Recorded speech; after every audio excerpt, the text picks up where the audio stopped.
सदा नाम घोष करू हरि कथा तेने सदा चित्ता समाधान सर्व सुखल्यालो सर्व अलंकार आनंदे निर्भय डुलता सो पांडुरंगा कारू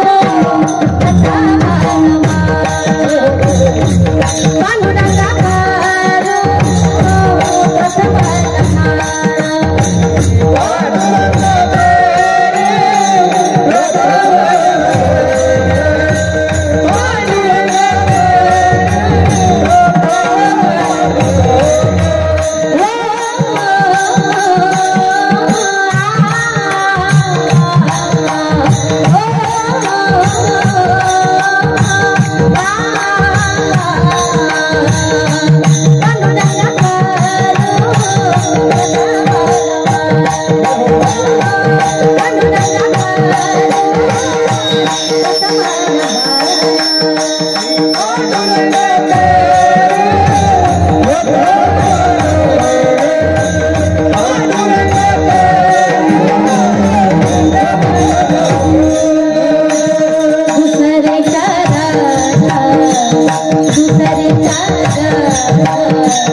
बुद्धिहीना तनु जान गे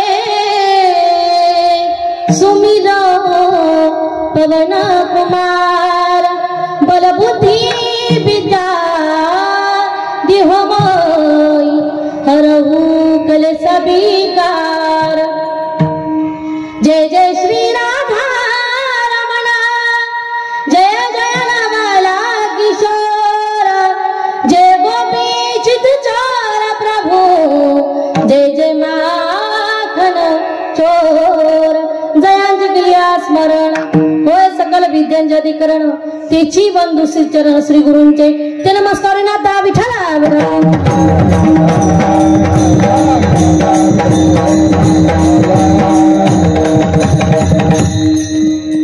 प्रस्तुत कीर्तन रूपी सेवेकरता निवडील अभंग जगतवंदनीय वारकरी भूषण देहूचे सुप्रसिद्ध साधू संत श्रेष्ठ जगद्गुरु तुकोबांचा नाम पर मोडणारा अभंग आहे. अभंग तुकोबांचा आहे. कुणाला तुकोबाराय म्हणायचं? जे वारकरी साम्राज्याचा कळस आहे ते तुकोबाराय. कुणाला तुकोबाराय म्हणायचं? ज्यांचं वर्णन रामेश्वर भट्टांनी करावं ते तुकोबाराय. तुकिता तुलनेसी ब्रह्म तुकासिया मनो रामेश्वरी जगमस्तक फिरिले आरती तुकारा आरती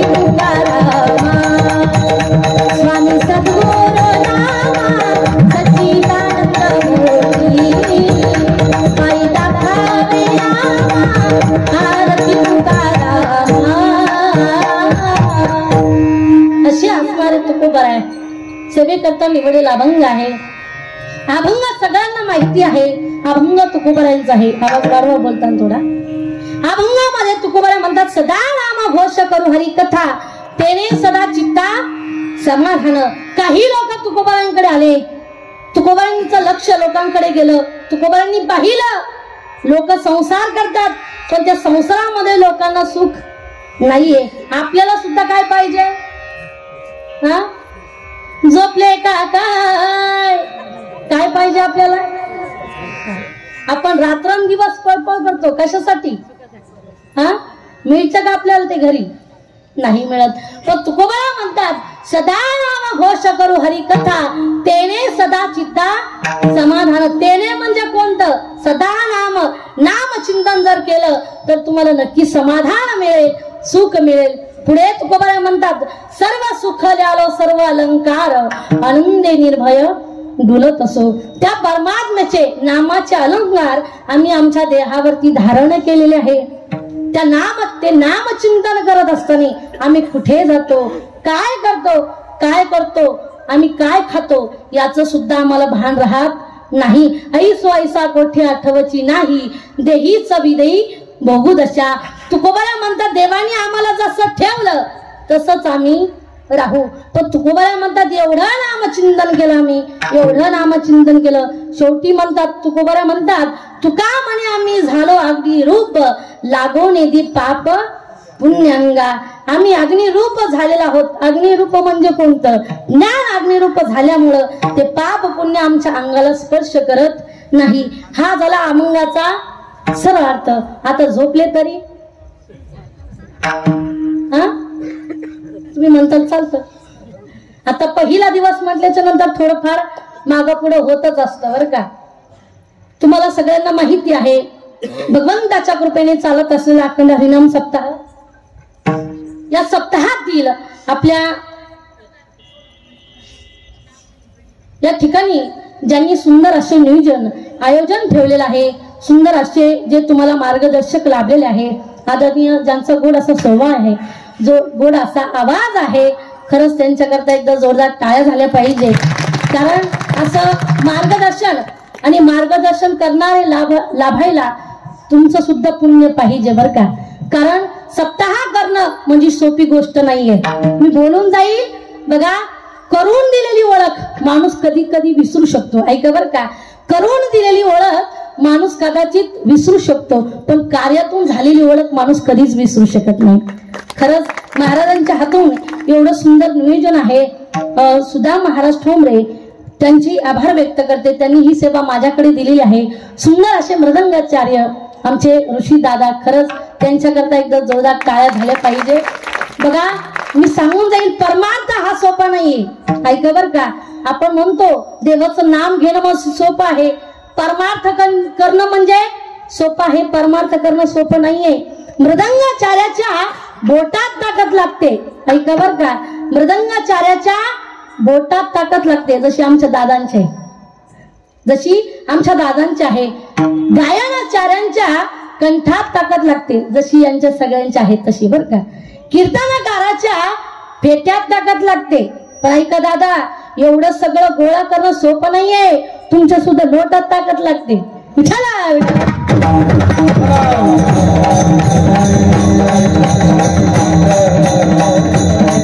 दादांची आभार व्यक्त करते. गायनाची सुंदर अशी साथ देणारे, जे संसारामध्ये आणि परमार्थामध्ये मला साथ देतात. माझे पती गायके महाराज असतील, सुंदर कीर्तनकार आहे, भागवत कथाही देखील करतात, गायनाची वेळ आलीच गायनही करतात आणि योगायोग आज महाराजही माझ्या कीर्तनाकरता आवर्जून आलेले आहे. महाराजांचे आभार व्यक्त करते.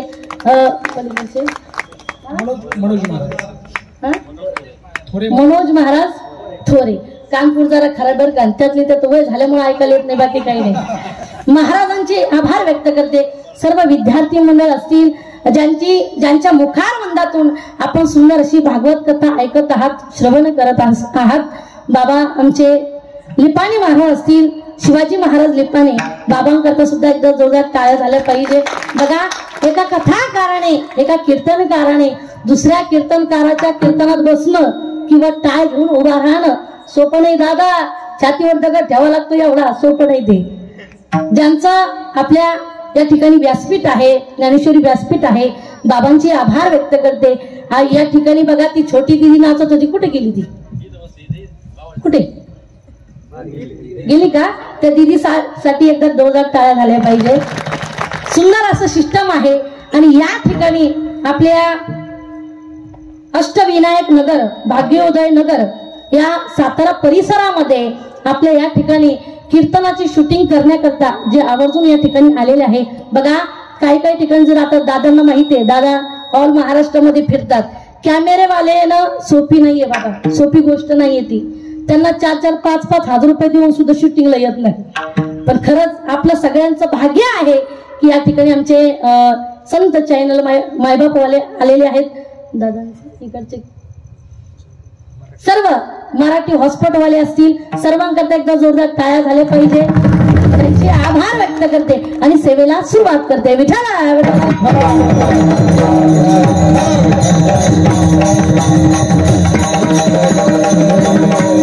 अभंग तुकोबारायांचा आहे.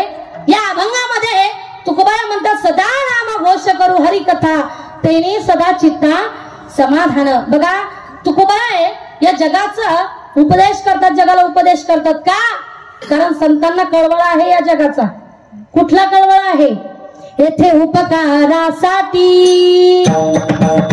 येथे उपकारासाठी,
येथे उपकारासाठी, येथे घराच्या वैकुंठी. संत या ठिकाणी अवतार घेतात. कशा करता? तर जगाचं कल्याण व्हावं याच्या करता. लोकांकडे पाहिला तुकोबांनी कशा करता धावपळ करतात, सुखा करता, समाधाना करता. पण त्यांना सुख मिळालं नाहीये, समाधान मिळत नाहीये. पण तुकोबारा म्हणतात तुम्हाला सुख पाहिजे ना, समाधान पाहिजे ना, मिळेल. मग काय करा?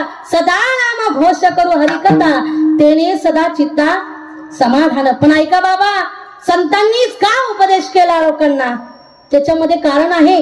काही जीव आपल्याला बघायला भेटतात जे स्वार्थही साधत नाही आणि जे परार्थही साधत नाही. दुसरा वर्ग असा आहे की जो स्वार्थही साधतो आणि परार्थही साधतो. तिसरा वर्ग असा आहे की तो फक्त परार्थ साधतो. ते म्हणजे माझे संत. ऐका, स्वार्थ करता बघा, पावसाळ्यामध्ये महिला मंडळ आपल्या घरातील लाईट गेली की आपण काय करतो? काय करतो आपण? लाईट गेली की आपण काय करतो? तुम्ही बोलता का? आणू घेऊ आता. काय करतो आपण?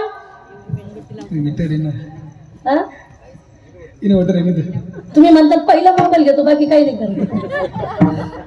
जुन्या काळामध्ये आपण जर विचार केला तर लोक काय करायचे बाबा? दिवे लावायचे. है बरोबर का नाही?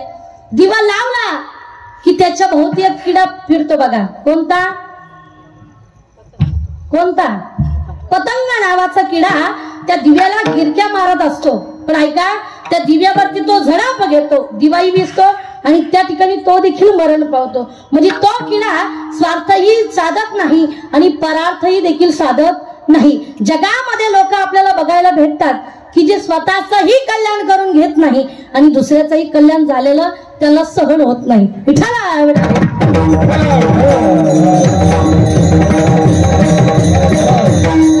एका गावामध्ये दोन भाऊ राहत होते, मोठा आणि लहान. कट्टर महादेवाचे भक्त होते. त्यांचं भजन चालू होतं. कर्पूर गौरम करुणावतारम संसार सारम भुजगेंद्रहारम सदा वसंतम हृदयारविंदे भवं भवामि सैतं नमामि. हर हर शंभो शंभो शंभो महादेवा शंभो महादेवा शंभो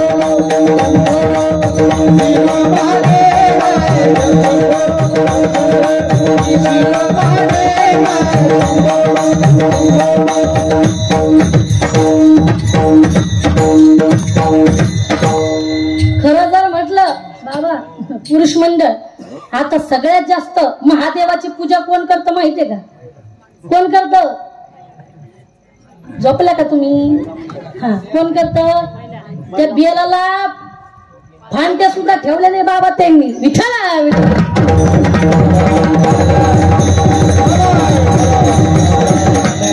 मी तर म्हटलं दादा बर का ऋषी दादा, मी म्हटलं आता महिला मंडळ एवढे बेलासाठी येडेवणी करतात.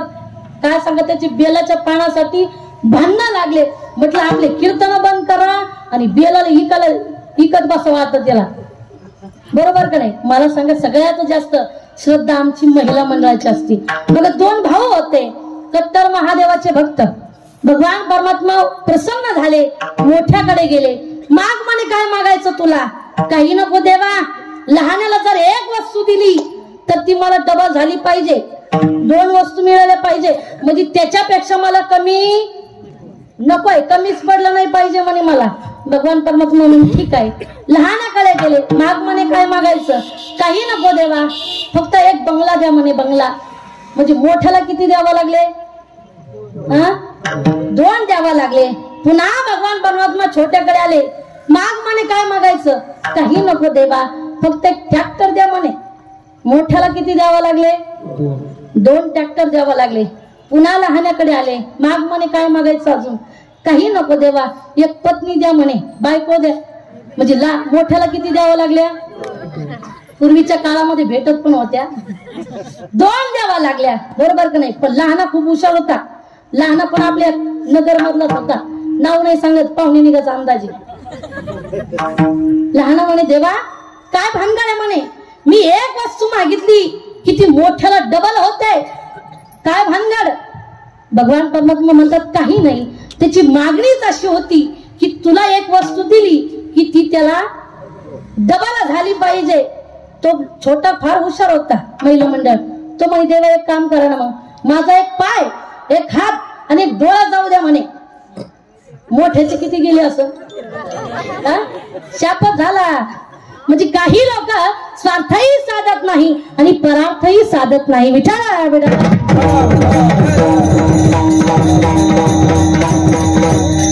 काही लोकांना दुसऱ्याचं चांगलं होत असेल ते सहन होत नाही. आमच्या गावामध्ये एका व्यक्तीचं पोट दुखू लागलं सकाळपासून. डॉक्टरांकडे गेला, डॉक्टरांना म्हणू लागला सकाळपासून सारखं पोटामध्ये गोळा उठला म्हणे. कस काय म्हणे? काही खाल्लं होतं का तुम्ही? वायतळ खाल्लं का? पाणी दुसरं पेलात का? त्याच्यामुळे होऊ शकतं. तो म्हणे काहीच नाही म्हणे, पण अचानक पोट दुखू लागलं. डॉक्टरीने औषध दिलं महाराज, पण तरी सुद्धा काही विलाज झाला नाही बाबा. गोळ्या दिल्या, विलाज झाला नाही. पुन्हा डॉक्टरांकडे आला. डॉक्टर साहेब तो गोळा काही दुखायचा थांबाना म्हणे, सारखं पोट दुखू लागलं म्हणे. मग पण मला सांगा म्हणे तुमचं पोटात केव्हापासून दुखा लागलं? काय नाही म्हणे, समोरच्या रामभाऊनी जेव्हापासून ट्रॅक्टर घेतलं ना तेव्हापासून सारखं पोटात दुखू लागलं. आता डॉक्टर म्हणे काळजी करू नका म्हणे, तुमचं पोट दुखायचं राहील, पण केव्हा? जेव्हा रामभाऊचा ट्रॅक्टर पलटी होईल, मुंडक्यावरती येईल, तेव्हाच तुमचं पोट दुखायचं राहील. म्हणजे काही लोक दुसऱ्याचं चांगलं झालेलं सहन होत नाही, स्वार्थही साधत नाही आणि परार्थही साधत नाही.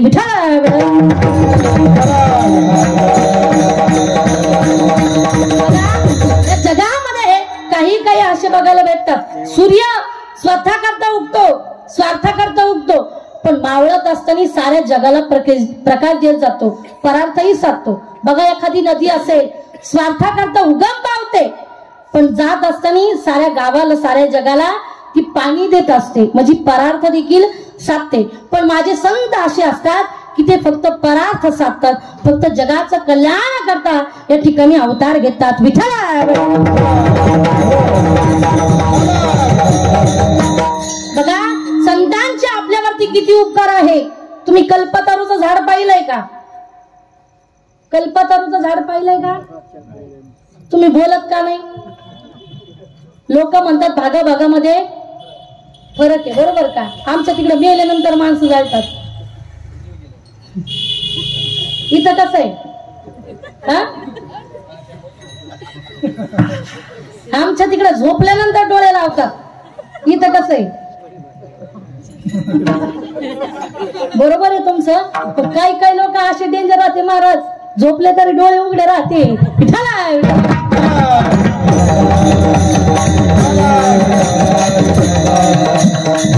भाषा कळती ना माझी. कल्पतरूचं झाड पाहिलंय का? नाही. तुम्ही तर संभाजीनगर मध्ये राहता, तुमच्या फाट्यालाच असून तुम्हाला माहिती नाही. काय दादा, काय कल्पतरूचं झाड पाहिलं नाही? या रस्त्याने जर तुम्ही सरळ गेलात, पलीकडच्या कडेला बघा ते महिला मंडळ, पाहिलंय का? ते पण हो म्हणते. कल्पतरूचं झाड इथं नाहीये, स्वर्गामध्ये येते. कल्पतरूचं झाडाचा परिणाम असा आहे, एक वाघ सरू शेतामध्ये काम करून घरी चालला होता. ऐका, कल्पतरूचं झाड कसं असतं, त्या कल्पतरूच्या झाडाखाली तो बसलेला आहे. त्याला फार तहान लागली, मनामध्ये विचार आला, या झाडाखाली जर आपल्याला थंडगार पाणी पिण्याकरता मिळालं असतं तर किती बरं झालं असतं. बरं, तेवढ्यामध्ये थंडगार पाणी समोर आलं. झाड कशाचं होतं? कल्पतरूचं. कल्पतरूचं झाड असं असतं, मनामध्ये ज्या इच्छा येईल ते पुरवण्याचं, पूर्ण करण्याचं काम कल्पतरूचं झाड करतं.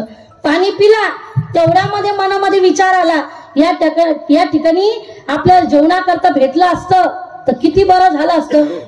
पंचपक्वान्नाचं जेवण या ठिकाणी ताट भरून समोर आलं, पोटभर जेवण केलं दादा. आता इथपर्यंत विचार बंद करावा नाही. पुन्हा विचार केला, या ठिकाणी गादी, तकिया, लोड भेटला असता तर किती बरं झालं असतं. झाड कशाचं होतं? कल्पतरूचं. इच्छा पुरवणारं झाड होतं. गादी आली, तकिया आला, लोड आला, त्याच्यावरती आराम करू लागला. पण मनामध्ये पुन्हा विचार आला, या ठिकाणी एखादं भूत तर नाही ना? म्हणजे आपण जे जे इच्छा मागतोय ते पूर्ण करते होत्या, कारण या ठिकाणी एखादं भूत तर नाही ना? एका मिनिटाच्या भूत पण आलं त्या ठिकाणी. आता यानं इथपर्यंतच थांबाव का नाही? झाड कशाचं होतं? कल्पतरूचं. पुन्हा विचार केला, हे भूत मला खाऊन तर नाही टाकणार ना? खाऊनही टाकलं. मला हे सांगायचं, जसं कल्पतरू मनातल्या आपल्या कोणत्या इच्छा वाईट आहे, चांगल्या आहे हे पाहत नाही, फक्त पुरवण्याचं काम करतं. पण माझे संत असे आहे, आपल्या मनामध्ये ज्या चांगल्या इच्छा आहे ना त्याच पुरवण्याचं काम करतात. पण म्हणून तुकोबारांनी या जगाकडे पाहिलं की लोक फक्त सुखाकरता धावतात. लोकांना उपदेश केला की बाबांनो, तुम्हाला जर सुख पाहिजे, समाधान पाहिजे ना, काय करा? अभंगाच्या प्रथम चरणामध्ये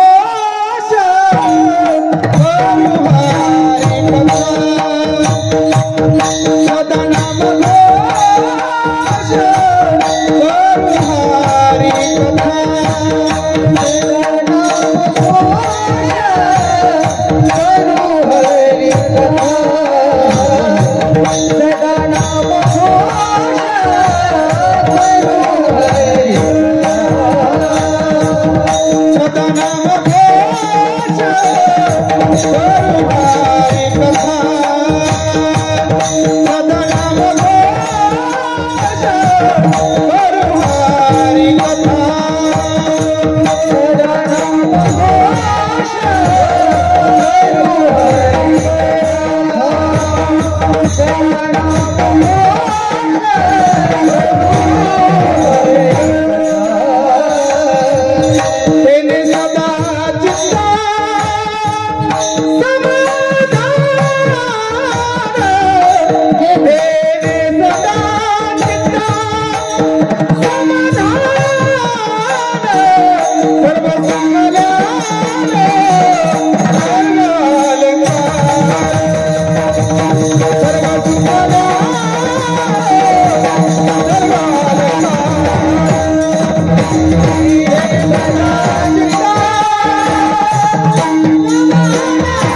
तेनी सदा चित्ता समाधान.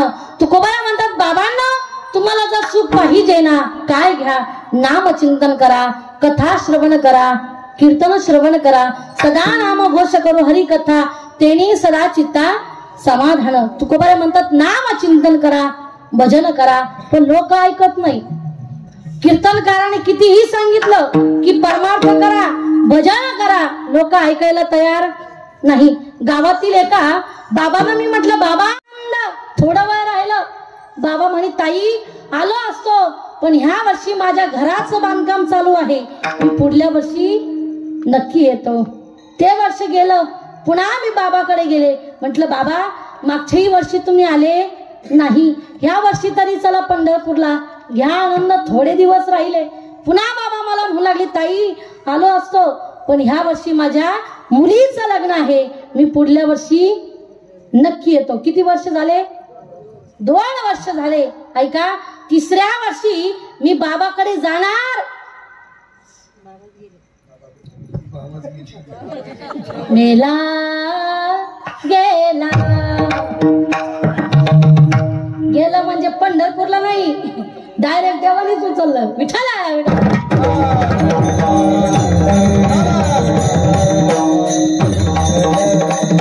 बघा बाबा, आपण कितीही सांगू लोकाला की परमार्थ करा, कथा श्रवण करा, पण लोक लय अवघड आहे बर का. शिवाजी महाराज लोकांना आपण किती जरी म्हटलं की कथा श्रवण केल्याने उद्धार होईल, सुख मिळेल, समाधान मिळेल, पण लोक 2 तास भांडणं ऐकतील पण कथा नाही ऐकणार. इतके डेंजर राहते. मागच्या महिन्यामध्ये माझी कथा होती पानेवाडीला. त्या ठिकाणी शेजारचे बाबा दुसऱ्या बाबांना म्हटले का हो दादा चला ना कथा श्रवण करायला, राहते 3 तास सुंदर कथा आहे चला. ते बाबा म्हणू लागले आलो असतो, पण माझ्या शेतामध्ये मला जायचंय दारे धरण्याकरता.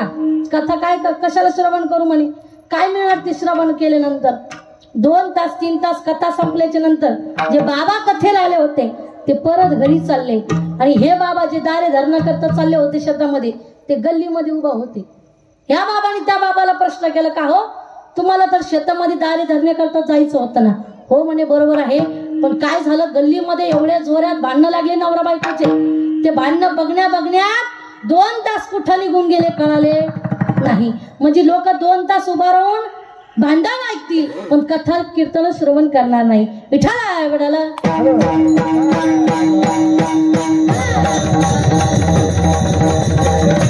जोपर्यंत घरचे लोक काढून देत नाही बाबा तोपर्यंत लोक परमार्थाला लागत नाही. आता आपल्या नगरीमध्ये काय कमी संख्या असेल का? तांदूळ वाटप चालू द्या, बघा तुम्ही कसे येतात पुढे. आणि महिला मंडळ भांडणं जर लागले ना एकच अडीयत, पण कथा नाही करणार, कीर्तनाला येणार नाही. भांडणं लागले की पळ सुटतात. पण मला सांगायचंय कथा श्रवण करा, कीर्तन श्रवण करा, पण जोपर्यंत घरचे लोक काढून देत नाही तोपर्यंत परमार्थ सुचत नाही. एका गावामध्ये मी कीर्तनाला गेले, जे कमिटी मंडळ होतं ते मला म्हणू लागले ताई त्या समोरच्या ओट्यावरती बसण्याची तुमची व्यवस्था केली. मी त्या ओट्यावरती जाऊन बसले. म्हणलं आता कार्यकर्ते नाहीये कार्यकर्ते काही काही ठिकाणी राहते खरंच, पण दादांचे आभार मानले तरी काही हरकत नाहीये. वैष्णव डॉक्टर साहेब खरंच बाबासाठी एकदा जोरदार टाळ्या झाल्या पाहिजे. कारण बघा ताईंनी मला सांगितलं, ताई एकट्याच होत्या, जर पंगत मिळाली नाही म्हणे तर आम्ही स्वतः घातली. बघा खरंच ताई तुम्हाला जर सांगितलं ना धन्य माता पिता तयाच्या. कुणाच्याही घरी संत जात नसतात, भाग्य लागतं. तुमचं भाग्य आहे की एवढे गुणवान मंडळी तुमच्या घरी आहेत बरं का.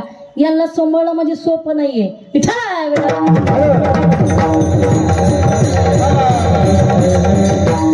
थोडं असं नियोजन आमची व्यवस्था या ठिकाणी डॉक्टर साहेबांनी केलेली आहे. साहेबांचे आभार. त्या ठिकाणी ते कमिटी मंडळाने मला सांगितलं ताई त्या समोरच्या वाट्यावरती जाऊन बसा. मी गपचिप जाऊन बसले. घरातील एक वयस्कर बाबा माझ्या जवळ येऊन बसले.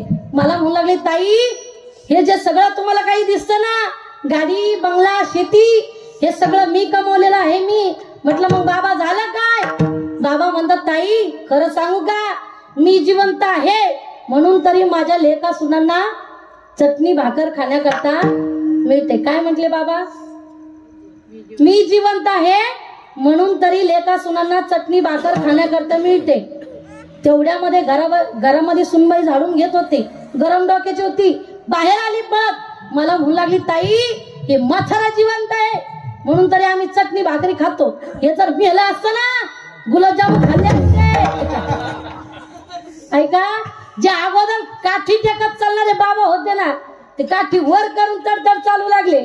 मला म्हणे ताई जिच्यासाठी 12चं लग्न 4ला लावलं, अख्ख्या गावाला दारू पाजली हिच्यासाठी, हिला वाजात गाजात घरामध्ये आणला, माझी मरणाची वाट पाहते, मला या संसारामध्ये राहायचं नाही. म्हटलं मग बाबा कुठं? काही नाही म्हणे, तुमच्या मठावरती यायचं म्हणे, संस्थेवरती यायचं.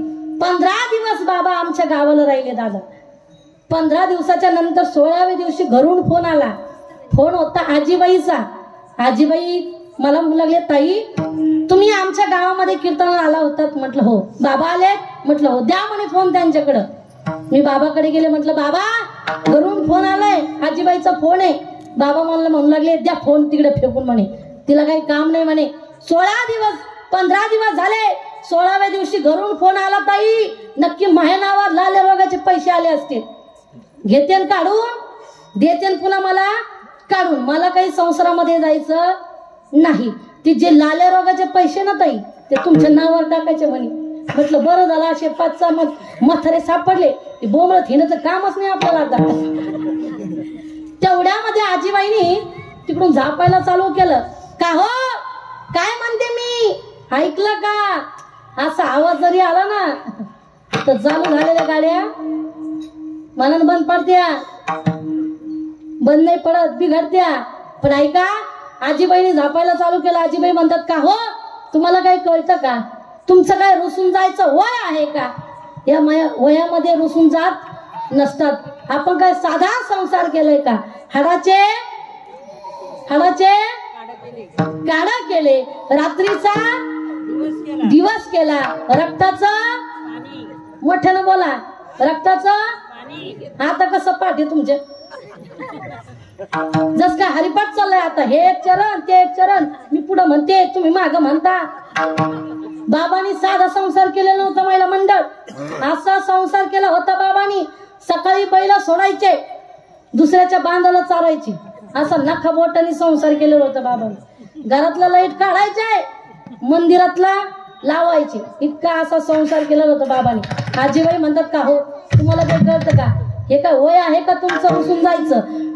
गावामध्ये महाराज लोक येतच असतात, मग त्यांचं काय ऐकतच असतात का? नाही ना. 1-2 लाख रुपये गोळा करायचे, महाराज लोकांच्या मनान मड्यावर घालायचे. तुम्ही लय हुशार, तुम्हाला वाटतं घेऊन जाईनी. महाराज निघाला ना म्हातारा बॅग घेऊन. म्हटलं बाबा कुठं? मला म्हणे कुठं म्हणजे काय? तुमचे काम आहे म्हणे बोमला थिनाचे, आमच्या थोडी. म्हणजे 15 दिवस मी बाबाला सांभाळलं आणि बाबा मलाच बोलले. मला हे सांगायचंय की जोपर्यंत घरचे लोक आपल्याला काढून देत नाही तोपर्यंत आपल्या हातामध्ये झेंडा येत नाही. विठाला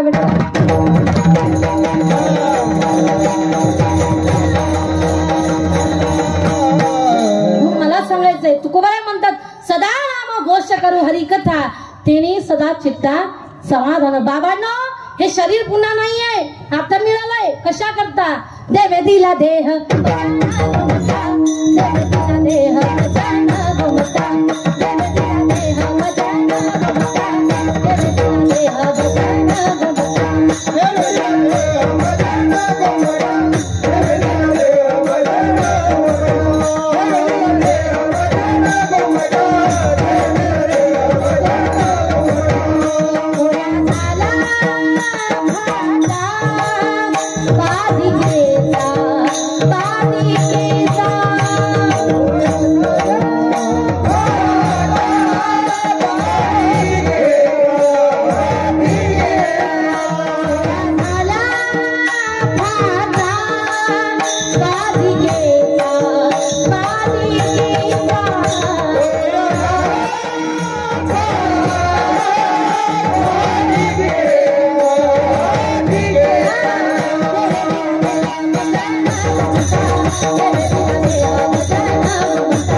एवढं सुंदर शरीर दिलंय, हात दिलेत ना, मग टाळ्या वाजवत जा की एवढे सुंदर वाजवते.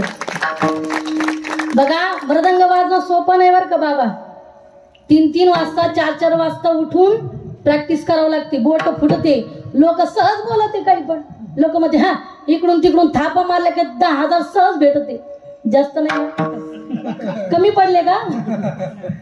लोक काय म्हणतात, इकडून इकडून थापा मारल्या की 15,000 सहज भेटते. तू वाजून पाय ना जरा कसे बोट फुटत येत, कळत. मग मृदंग वाजणं, गायन करणं, कीर्तन करणं सोपं नाहीये. लोकांना वाटतं मायकामध्ये बोलणं म्हणजे सोपं आहे. नाशिक भागाला कीर्तन होतं दादा. आभार व्यक्त करण्याकरता एक व्यक्ती समोर आला आणि म्हणू लागला, एवढ्या दुरून अंबडवरून ताई आपल्या गावाला कीर्तन करता आल्या, म्हणून सगळ्यांनी मिळून त्यांना श्रद्धांजली वाहू. म्हटलं बाबा मी जिवंत आहे. म्हणजे असं मला सांगायचंय, मायकामध्ये बोलणं सोपं नाही. उद्याची पंगत म्हणायच्या ऐवजी गंमत होती.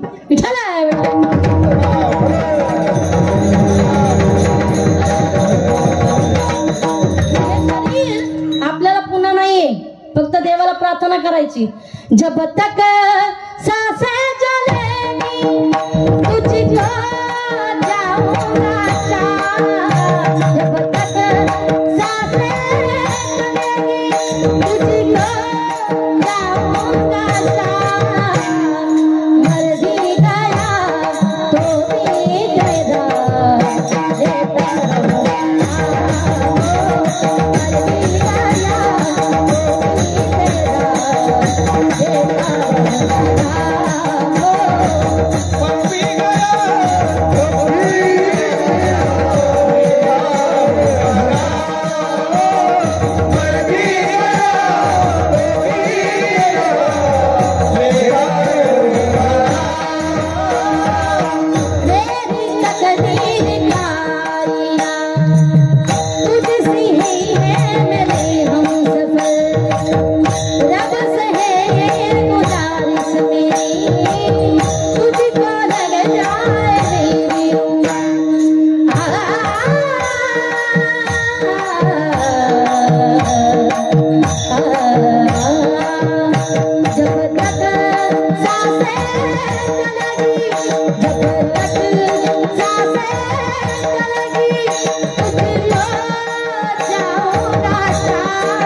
शरीर दिलंय देवाला, भजन करा.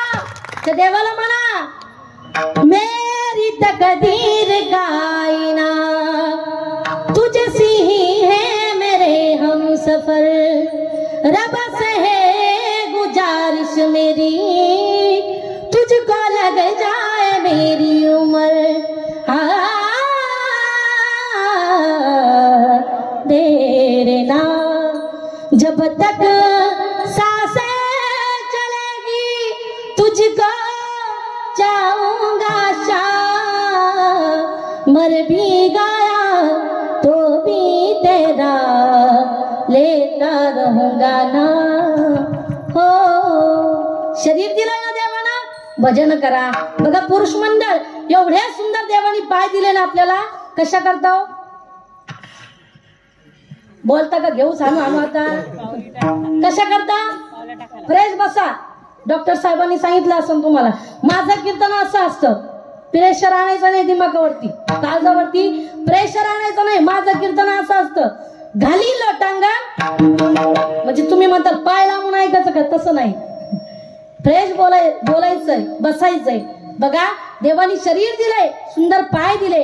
कशा करता, कशा करता, दुकानात जायला नाही, तीर्थयात्रा करण्याकरता देवाने एवढे सुंदर पाय दिले.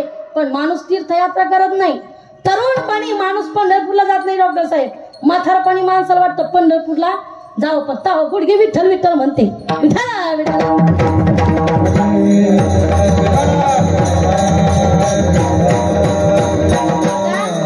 महिला मंडळ एवढ्या सुंदर हात देवाने आपल्याला दिले हो. कशा करता? टाळी वाजवावी टाळी वाजवावी गुढी उभारावी टाळी वाजवावी गुढी उभारावी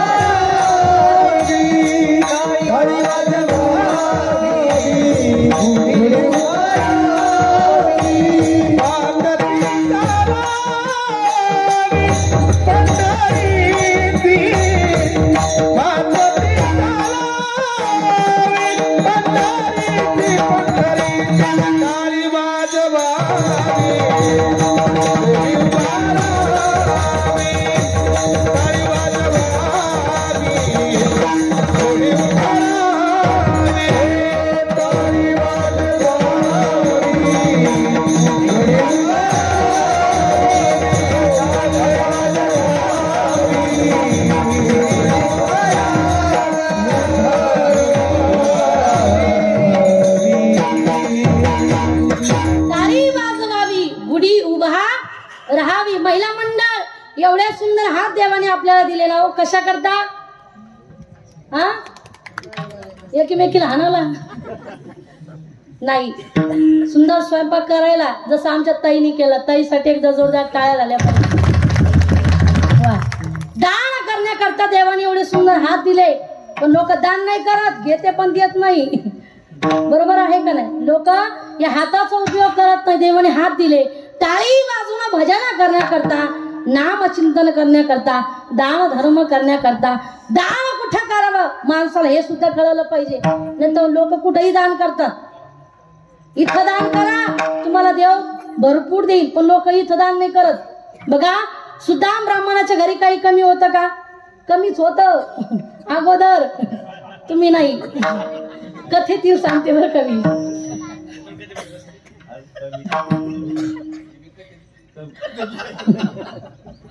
बघा घरी खाण्याकरता काही नव्हतं, लोकांच्या घरी भिक्षा मागण्याचं काम करायचे. कोण?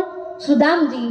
पत्नीनं सांगितलं, अहो स्वामी, तो द्वारकाधीश तुमचा सखा आहे ना, तुमचा मित्र आहे ना, जा ना त्याच्याकडे जाऊन काहीतरी मागा. तेव्हा सुदामजी म्हणतात, अगं तू अगोदर घेतो मग देतो. घेशी तेव्हा देशी म्हणजे ती देशी नाही, देतो. त्यावेळेला मुष्टीभर पोहे दिले पत्नीनं. सुदामजींचं नामचिंतन चालू आहे. नगरीमध्ये आले, पण द्वारपालांनी अडवलं. प्रार्थना करू लागले, अरे जो कृष्ण आहे ना, द्वारकाधीश आहे ना, मी त्याचा बाल सखा आहे, मित्र आहे, जाऊ दे ना मला आतमध्ये. त्या ठिकाणी सुदामजी रडू लागले, तरी सुद्धा द्वारपाल सोडत नाहीये, अडवून ठेवलेलं आहे. अरे द्वारपालो कन्हैया से कह दो, इधर पे सुदामा इधर पे सुदामा करीब आ गया है, इधर पे सुदामा करीब आ गया है. अरे द्वारपालो कन्हैया से कह दो, अरे द्वारपालो कन्हैया से कह दो, इधर पे सुदामा करीब आ गया है, इधर पे सुदामा करीब आ गया है, इधर पे सुदामा करीब आ गया है. नसर पे है पगड़ी, नसर पे है जामा, बता लो कन्हैया नाम है सुदामा. बता लो कन्हैया नाम है सुदामा, नाम है सुदामा. नसर पे है पगड़ी, नसर पे है जामा, बता दो कन्हैया को नाम है सुदामा. नसर पे है पगड़ी, नसर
प्रार्थना करतात, देखो देखो ए गरीबी का हाल, कृष्ण के दर पे विश्वास करके आया हूँ, मेरे बचपन का यार है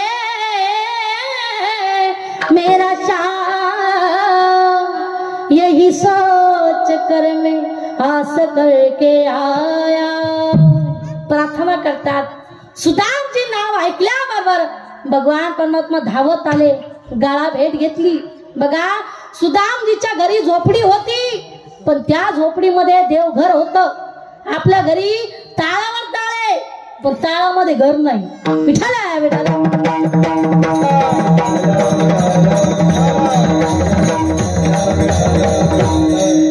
बघा, भगवान परमात्मा शबरीच्या झोपडीमध्ये आले। काय बघून? भाव बघून, श्रद्धा बघून। ती शबरी रोज म्हणायची, जब मेरे राम जी का आवना होगा, शबरी की कुटियों का पावना होगा, जब आएगा रघुराई आसन पे बिठाऊंगी, मीठे मीठे बेर अपने हाथों से खिलाऊंगी, साथ साथ लखन जी का दर्शन होगा, शबरी की कुटियों का पावन होगा।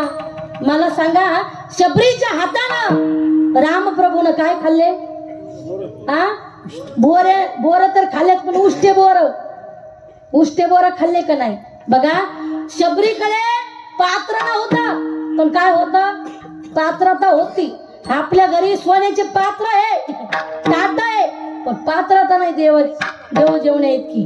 मला सांगायचंय, खरंच डॉक्टर साहेबांचे आभार आपण कितीही वर्णन केलं तरी कमीच आहे। मला हे सांगायचंय की आपल्याकडे पात्रता पाहिजे।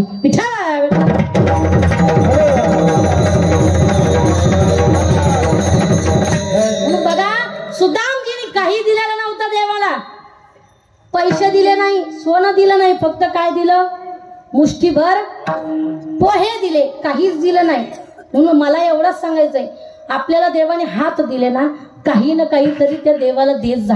पण लोक लय हुशार। लिपाणी महाराज लोक जर कथेला आले ना, किडके फळ घेऊन चलते, किडलेले जांब देवाला, चांगले पोटाला, किडलेले सेब देवाला, चांगले सेब पोटाला। पण देव लय हुशार, देवाला जर किडके दिलं तर देव सुद्धा लेकर किडकीच देतो।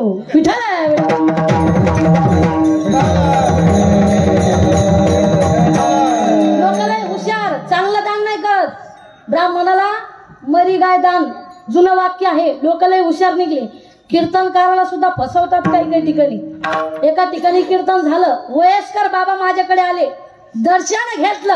आता ते गावामध्ये परंपरा होती, आता तुमच्या नगरीमध्ये परंपरा आहे की नाही मला काही माहिती नाही, पण आजपासून चालू करा। खरंय का नाही? आज पहिला दिवस आहे, उद्याचं नाही सांगता येत, पण मी आले म्हणून चालू करा। पण ऐका, कीर्तन झाल्याच्या नंतर एक बाबा माझ्याकडे आले, आल्याच्या नंतर बाबांनी दर्शन घेतलं आणि 100ची नोट माझ्या पायावरती ठेवली। म्हणजे तुम्ही म्हणताल तुला पण काही पाहिजे का? फुलाची पाकळी देत चाला जा, देवाने हात दिलेत ना, म्हणजे तुम्ही द्याच। असं मी काही म्हणणार नाही, पण तसंच काहीतरी समजून घ्या.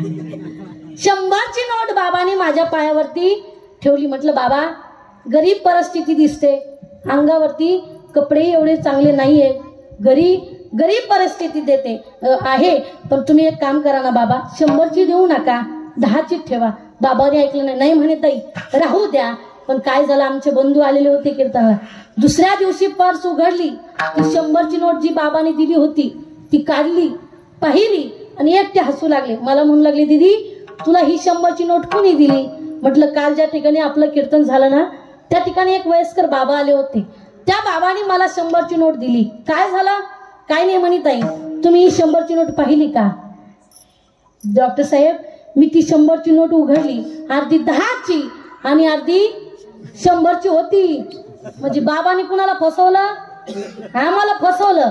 पण ऐका, आम्ही एका गावचं पाणी पित नाही असं लोक म्हणतात.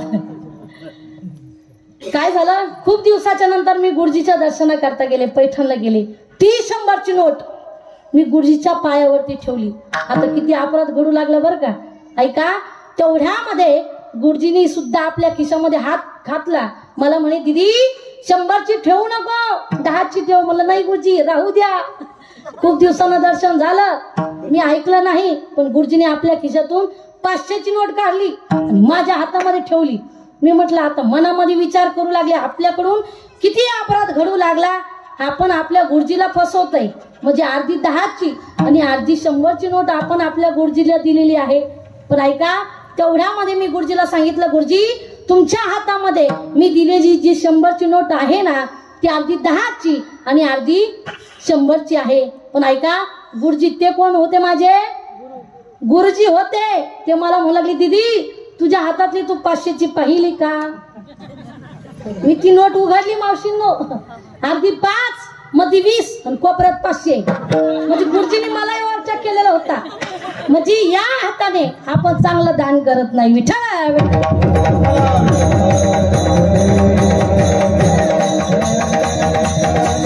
देवाने एवढे सुंदर हात दिले ना, टाळी वाजून भजन करण्याकरता.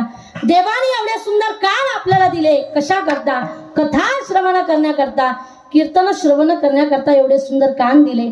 पण माणसाला त्या कानाची किंमत कळलेली नाही. बघा, कोरोनाच्या काळामध्ये देवाने जर आपल्याला कान दिले नसते दादा, तर आपण मास्क कुठं लटकेला असतं बरं? विचार करा जरा. हा, जर आपल्याला कान दिले नसते बाबा देवाने, जे मास्क होत ते कुठं लटकेलं असतं आपण? हा, खिळे ठोकावं लागले असती. तर देवाने एवढे सुंदर डोळे आपल्याला दिले, कशा करता? डोळे तुम्ही घ्या रे तुका,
संतांनी उपदेश केलाय. हे डोळ्यांना सांगितलं, तुम्हाला जर सुख पाहिजे ना, तर काय करा?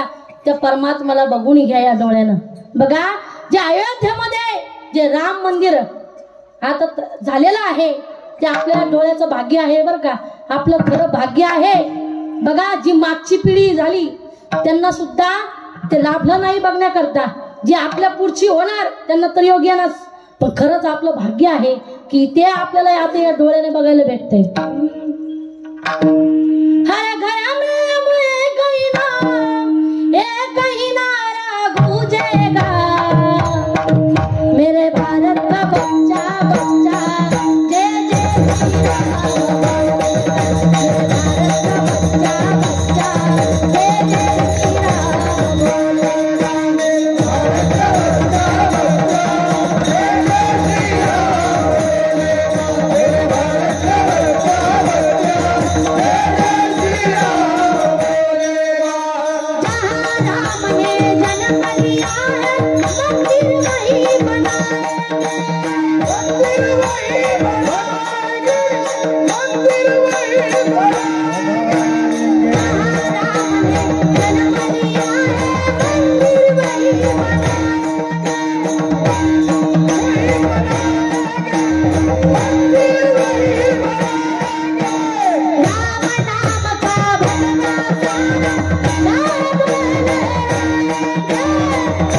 ऋषिकेश दादासाठी एकदा जोरदार टाळ्या झाल्या पाहिजे.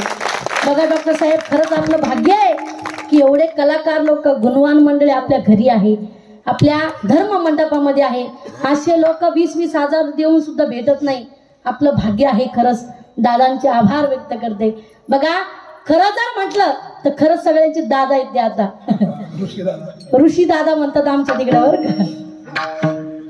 सोपं नाही ते, तुम्ही म्हणत असतात, पण आम्हाला ऋषी दादा म्हणावं लागतात, कारण त्यांचे वडील आमचे गुरु होते. विठ्ठला बेटा,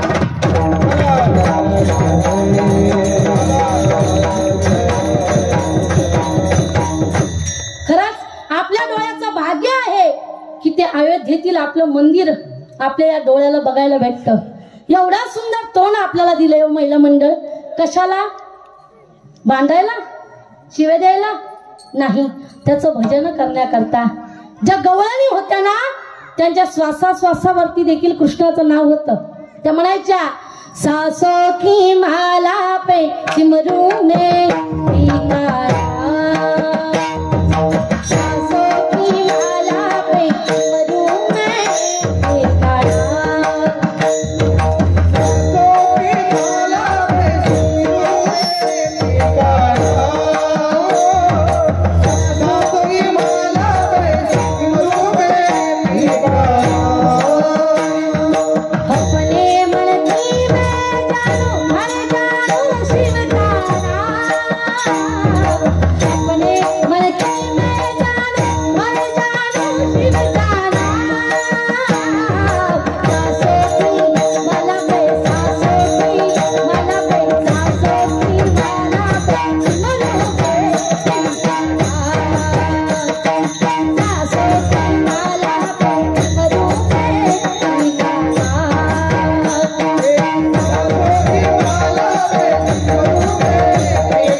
या डोळ्याची किंमत फार होती महिला मंडळ पुरुष मंडळ.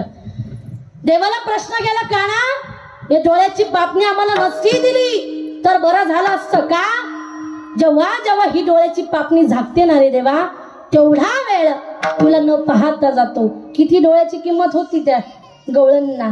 त्या गवळणी म्हणायच्या काली काली अलगोगे फंदे क्यों डाले हमें जिंदा रहने दे मुरली वाले. हे रंगीले नैना तुम्ही गाओ बालक हे मीठे मीठे नैना तुम्ही गाओ बालक हमारी नजर से निगाहें हटा ले हमें जिंदा रहने दे मुरली वाले. किती किंमत होती त्या गवळणींना. आपल्याला तेवढी किंमत नाही. शरीर दिलंय भजन करून घ्या. संतांनी सांगितलंय की सदा नाम घोष करू हरी कथा तेने सदा चित्ता समाधान. त्या परमात्म्याचे अलंकार आम्ही आमच्या देहावरती धारण केले. अभंगाच्या दुसऱ्या चरणामध्ये हो सर्व सुख लालो सर्व अलंकार सर्व सुख लालो सर्व सुख लालो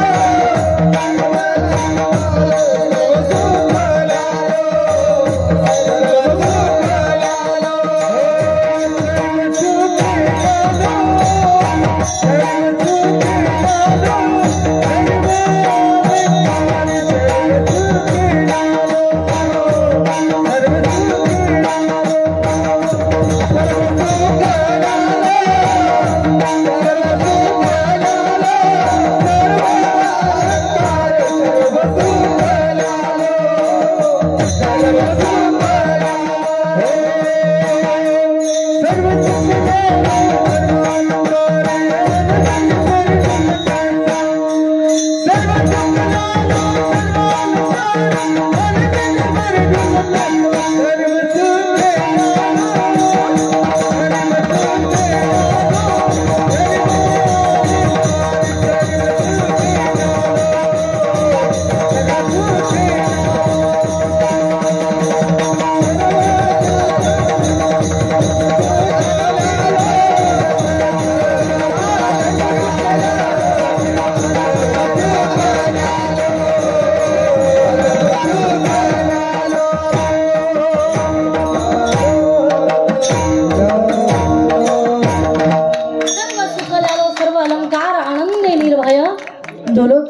तुकोबरे म्हणतात त्या नामचिंतनाचे अलंकार आम्ही आमच्या देहावरती धारण केले.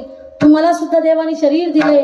भजन करा नामचिंतन करा भजन करा नामचिंतन करा. पण लोकांना या शरीराची किंमत कळली नाही.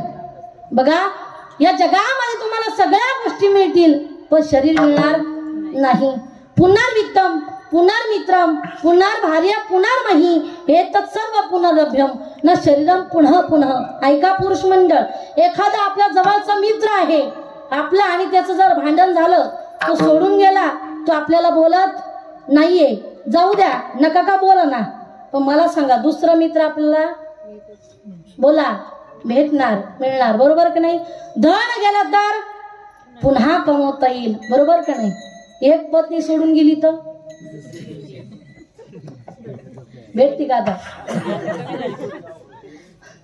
ते तर सगळ्यात अवघड झालं. विठ्ठला विठ्ठला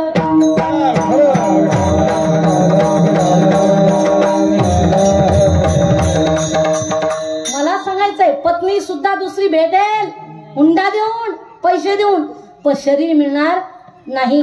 फार दुर्लभ आहे हे शरीर. महिला मंडळ आपल्या घरी पाहुणे मंडळी आलेत अचानक त्यांना स्वयंपाक बनवायचा आहे. घरामध्ये पाहिला आपण डब्यामध्ये पाहिला पिठाही संपलं. शेजारणीकडे पातीला घेऊन गेलो पळत पातीला भरून उसनं पीठ आणलं आपण ते परत नाही दिलं तरी हा चालेल म्हणतं. म्हणजे भांडणच करायचे का आता. चालेल बरोबर आहे पण मला सांगायचंय देवाकडून हे शरीर उसनं आणलं आपण भाड्यानं आणलंय. एखाद्या शहरामध्ये आपण नोकरी करण्याकरता जावं. एखादी रूम आपण भाड्यानं केलेली आहे त्या रूमला त्या घराला सर कितीही किमतीचा कलर जर आपण दिला ते घर ती रूम आपली होणार आहे का. नाही. तसं हे शरीर आपलं नाहीये, देवाचं आहे, देवाकडून आणलंय, त्याला परत द्यावं लागणार आहे. जिंदगी का किराए का घर है, एक ना एक दिन बदलना पडेगा. त्यांनी त्याच्याकडून आणलंय, त्याला परत द्यायचंय. म्हणून हे शरीर फार दुर्लभ आहे. जगामध्ये सगळं मिळेल पण शरीर मिळणार नाही. एका राजाला कावळ्याची गरज होती. तुकोबारा म्हणतात, पावाला हा देह काकटाळी न्याय न घडो तो पाय घडू आले. जे शरीर मिळालंय ना ते कावळ्याप्रमाणे मिळालेलं आहे. तुम्ही म्हणताल कावळ्याप्रमाणे नक्की कसं? राजहट्ट, बालहट्ट आणि स्त्री हट्ट हा पुरावाच लागतो. बालहट्ट कशासाठी असतो? बालहट्ट कशासाठी असतो? पैशासाठी असतो. बाबा मला 10 रुपये द्या, बाबा मला 20 रुपये द्या, याला बाळ हट्ट म्हणायचा. दुसरा हट्ट म्हणजे स्त्री हट्ट. स्त्री हट्ट कशासाठी असतो? लग्न झाले का तुमचे? काय बघा आता माझ्याकडे. कशासाठी असतो? तुम्ही म्हणताल तू पाकिट घेतील आम्ही, सांगा का? कशासाठी असतो? सोन्यासाठी असतो, साडीसाठी असतो. संक्रांत आली बघा आता, बरोबर का नाही? पण ऐका सर, एका गावामध्ये अशी बाई होती, अशी महिला होती, तिला साड्याही जास्त आवडत नव्हत्या, सोनंही तिला जास्त आवडत नव्हतं, पण तिला संगीत वाद्य आवडायचं, जसं तुम्हाला आवडतं तसं. इतकं संगीत वाद्य आवडायचं. तिच्या पतीने तिला पेटी आणून दिली, पखवाज आणून दिला, तबला आणून दिला, विणा आणून दिला, बासरी सुद्धा आणून दिली. पण तरी सुद्धा तिचा आग्रह होता, स्वामी तुम्ही याच्यापेक्षा मला भारी वाद्य आणून द्या. कुठलं? ते जगामध्ये कुणाकडेच नसलं पाहिजे म्हणे, नवीन वाद्य पाहिजे. तोपर्यंत तुम्हाला जेवायला भेटणार नाही. घराच्या बाहेर हाकलून दिलं. हा बिचारा गल्लीनं फिरत होता. समोरून मित्र आला. मित्राने प्रश्न केला, का रे बाबा काय टेन्शन आलं म्हणे तुला? कशाचं टेन्शन आलं? काही नाही म्हणे, पत्नीला संगीत वाद्य आवडतात, तिने सांगितलं तुम्ही पेटी दिली, पखवा दिला, विणा दिला, बासरी दिली, पण ह्याच्यापेक्षा मला जास्त भारी वाद्य आणून द्या म्हणे, तोपर्यंत तुम्हाला जेवायला भेटत नाही. तो मित्र होता भिल्ल समाजाचा. तो म्हणे काळजी करू नका, एक काम करा म्हणे, एक मडकं द्या, 1 मीटर कापड आणा म्हणे, आणि 1 सुतळी आणा. याने आणून दिलं सगळं. तो मुलगा रात्रीच्या वेळेला चिंचीच्या झाडावरती गेला. आग्यामावळ हुळवलं त्यांनी दादा, लाल आग्यामावळ हुळवलं, आणि ज्या माशा होत्या ना त्या मडक्यामध्ये कोंडिल्या, वरून फडकं लावलं, घेतलं सुतळीन तोंड बांधून. आता हा मडकं घेऊन येऊ लागला. का रे माझं वाद्य तयार आहे की नाही? हो म्हणे वाद्य तयार आहे.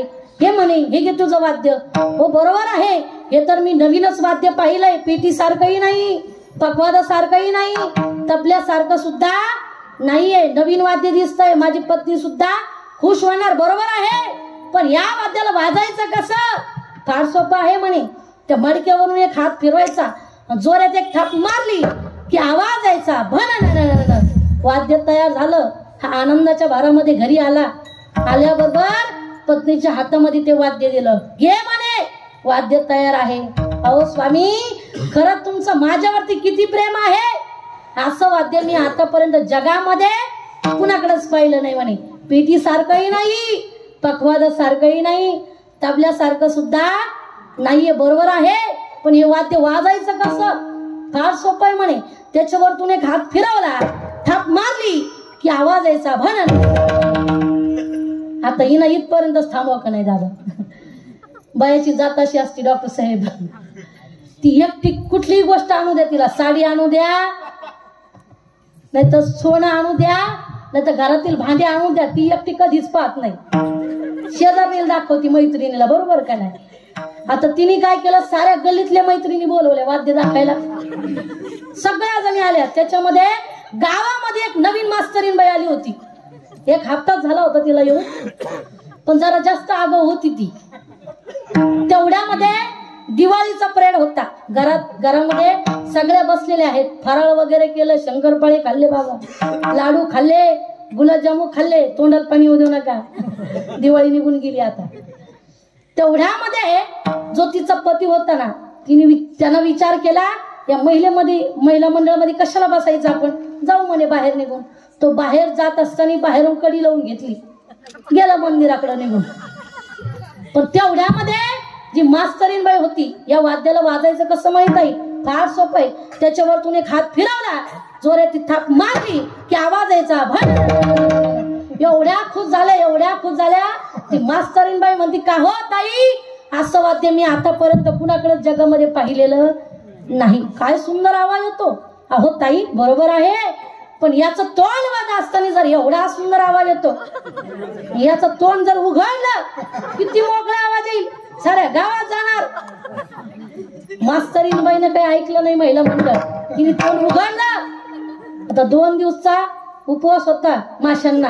आशा चावल्या एकमेकीला एवळ खाना मोठ्याने ओरडू लागल्या वाचवा. तेवढ्यामधून मध्ये मंदिराकडे एक व्यक्ती चालला होता गल्लीमधून. तो मंदिराकडे गेला. जो घर मालक होता तिथं बसलेला होता. त्याला म्हणू लागला तुमच्या घरामधून महिलांचा आवाज येतो म्हणे. घर मालक म्हणू लागला हा आता मला वाटतं त्या स्वराच्या तालावरती नक्की ते नाचत असतील. आता त्यांचा डान्स रंगामध्ये आला बहुतेक. आता अर्धा तास तिकडे जायची गरज नाही. अर्ध्या तासाने हा घरी आला कडी उघडली. सुरुवातीला याची बायको बाहेर आली पत्नी बाहेर आली आणि हा असं करून पाहू लागला का हो ताई तुम्हाला मी कुठंतरी पाहिल्यासारखं वाटतंय. ती म्हणे तुझी बायको म्हणजे देईन का ना खाली वय बाजूला. याला स्त्री हट्ट म्हणायचंय. पण मला सांगायचंय तिसरा हट्ट म्हणजे राजहट्ट. राजाला कावळ्याची गरज होती. राजानं सांगितलं जो कोणी मला एक कावळा सापडून देईल त्याला 5,000 रुपये बक्षीस देण्यात येईल. त्या नगरामधून एक साधू महात्मे स्नानाकरता चालले होते. टाळी वाजून भजन गाऊ लागले. श्रीराम जय राम जय जय श्रीराम. श्रीराम जय राम जय जय श्रीराम.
नाहीतर उठले कधी काळूबाई मध्ये उभं.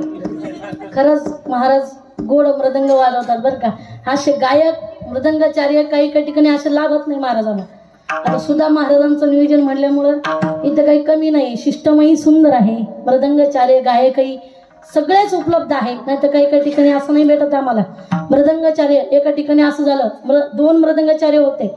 एका बाजूला इकडून बाजूला ओळखीचे होते पण एक ओळखीचे नव्हते. मी त्यांना म्हटलं महाराज तुमचा मृदंग जरा कमी झालाय म्हणजे स्वरातून उतरलाय. महाराज फार हुशार होते. त्यांनी मृदंग उभा केला दादा आणि बोटाने मोजू लागले. मला म्हणे ताई दुकानामधून जेव्हा घेतला होता तेव्हा पण एवढाच होता आणि आता सुद्धा तेवढाच आहे. तसं दादा नाही केलं बरं. असे मृदंगाचार्य लागतात. पण ऐका कीर्तन चांगलं निम्म्यामध्ये आलं अर्ध्यामध्ये आले रंगात आलं. मी दोघांनाही म्हटलं तुमचा मेळ काही मला लागणार. एक काम करा जसा जसा मग मी पुढं गायन काम करेल ना तसं तसं तुम्ही माझ्या पाठीमागं चालायचं. म्हणजे माझा बोलण्याचा उपदेश असा होता की मला जरा समजून घ्या. ते फार पुढचे निघाले. त्यांनी दोघांनी मृदंग उभे केले, डोक्यावरती घेतले, माझ्या पाठीमागं गेले. मला म्हणे, ताई तुम्ही पुढे पुढे गायन काम करा, आम्ही तुमच्या पाठीमागं चालतो. म्हटलं खाली भेटलं इथं, वरती भेटू नका. पण दादा सुंदर वाजवतात, महाराजही सुंदर गायन काम करतात. असे गायक आम्हाला भेटत नाही. आपण जर पुढे म्हटलं ना, रंगानी रांगत गुलगुला बोलतं, मागचे म्हणते रंगानी रांगत गंगूला बोलतं. एका ठिकाणी असं झालं, डॉक्टर साहेब आम्ही मौतीला गेलो, आजीबाई वारलेल्या होत्या आणि तिथं सरगम गाणारे नेले आम्ही चुकून. आणि तिथं म्हणू लागले, कन्या सासुऱ्याशी जाये. म्हणलं आरती मेली, सासरला नाही निघाली. ते म्हणे, ताई तुम्हाला काही कळत नाही. म्हटलं मग काय काय कळत नाही? अहो खरं आता ती सासर वासाला चालली म्हणे.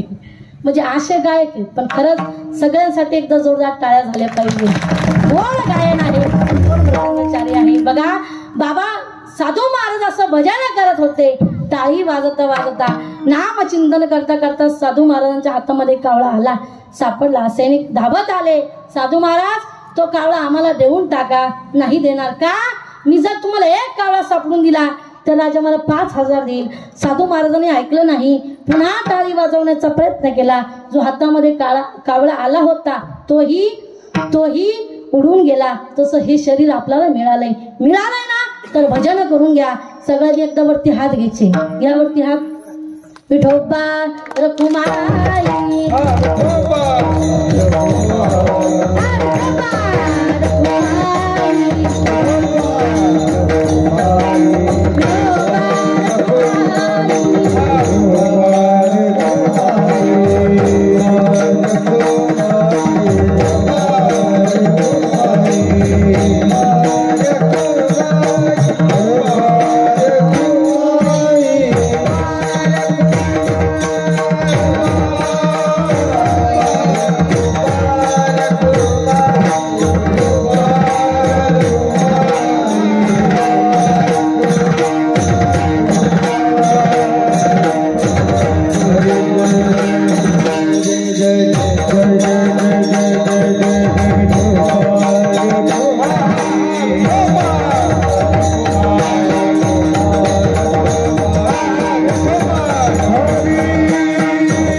तुकोबरे म्हणतात आम्ही एवढं नामचिंतन केलं. तुका म्हणे आम्ही झालो अग्निरूप, लागून येते पाप पुण्यांगा. तुमचे 10 मिनिटं मी शिल्लक घेतले, त्यामुळं माफ करा. पहिला दिवस आहे, मागं पुढं होतच राहतं. जाता जाता एक गोष्ट सांगून जाईल. बघा, फूल कभी दोबारा खिलते नहीं, जन्म कभी दोबारा मिलता नहीं, हजारों गलतियां माफ करने वाले माँ बाप फिर से मिळते नाही. जोपर्यंत आपले आई वडील जिवंत आहे ना, त्यांची सेवा करा. बघा, ज्याला एक पाय नाहीये ना, त्याला पायाची किंमत विचारा काय असते. ज्याला हात नाहीये ना, त्याला विचारा हाताची किंमत काय असते. आणि ज्याला बाप नाहीये, आई वडील नाहीये ना, त्या लेकराला विचारा आईची बापाची किंमत काय असते. बाप म्हणजे बाप नाहीये. उरामध्ये माया त्याच्या काळ्या मेघवानी, दाखविना कधी कुणा डोळ्यातल पाणी. जिजू जिजू संसाराचा गाडा गला, वटामध्ये असू जरी कणावा गला. गरीबाला तू थांब जरा, ऐका दाजी धापा लई अवघड हाय गडा. उमगाया बापर, उमगाया बापर लई अवघड हाय गडा.